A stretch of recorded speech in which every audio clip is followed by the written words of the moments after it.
Folks, we've talked about the full foams and we've talked about the shims, and I thought I'd give you a little show and tell here on how to place shims, define which shim you need. As earlier stated, we have the Western Endurance scallop shim, and then we have the trapezoidal shaped English shim. Logo up, remember, logo forward. That's how the shims are placed on the animal, and they go underneath your base foam closest to the animals.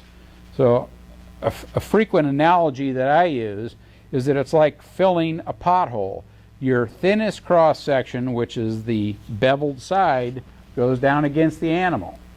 So here you see how the Western shim sits back a little bit, so the full thickness of the shim is up towards the base of the withers and it blends into mid-back. On an English shim, you find the back of the scapula and you're a couple of fingers back from that, and that's the most hollow part of the shoulder.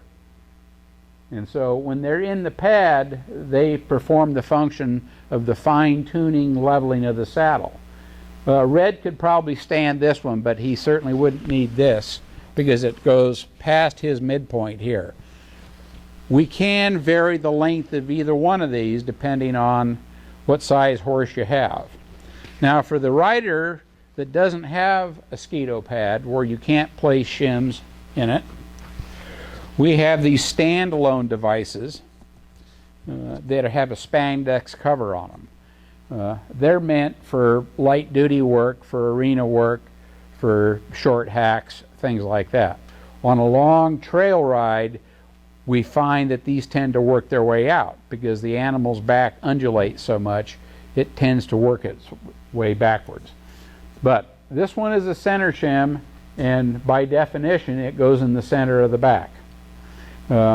Red doesn't need it. He's got a nice back, so you would have a horse that has more dip in the back here, so it fills the dip to engage the underside center part of the tree. We have a Western version of the English as well. This is a full front lift and usually applicable to a Western saddle. And its purpose is to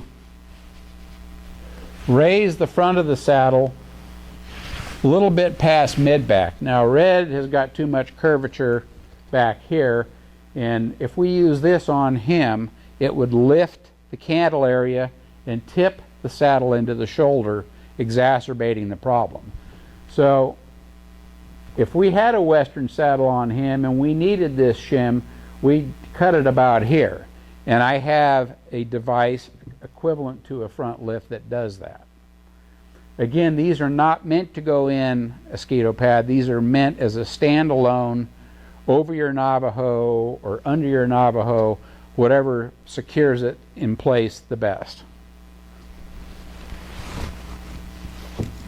I have a new one I'm developing, and this is going to be for Western saddles probably because it's fairly big and fairly long.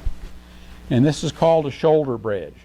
This is for the horse that has a significant shoulder pocket transitioning into a dipped back and then up to the croup. Red's back isn't long enough for this because again it would tip the cantle up. So that's what you're looking for. You can measure how far back from 2 fingers behind the scapula, which is normally where these start, to the low spot of the back, and we have a device like this that will fill that bill. Again, it's a standalone.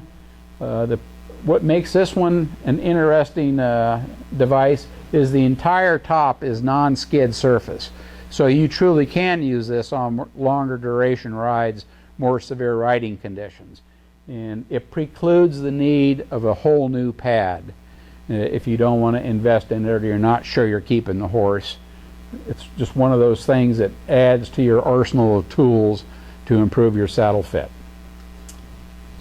Thank you.